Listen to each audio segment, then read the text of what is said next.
ঈদের ভারী খাবারে বাচ্চার পেট খারাপ? বদহজম ঠেকাতে 5টি টিপস। ঈদের দিন পোলাও, রোস্ট আর মাংসের ছড়াছড়ি, কিন্তু হঠাৎ করে এই তেল মশলাযুক্ত ভারী খাবার খেয়ে বাচ্চার কি পেট ব্যথা বা বদহজম হচ্ছে?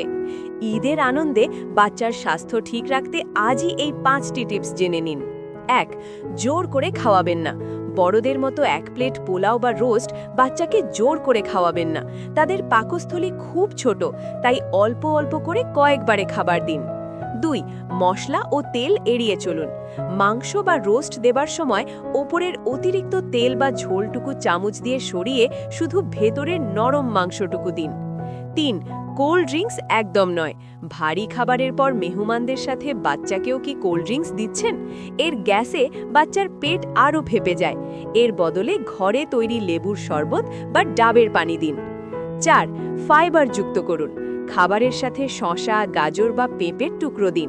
ফাইবার বাচ্চার হজম শক্তি বাড়াতে দারুণ সাহায্য করে। 5. ঘরোয়া সমাধান, টক দই।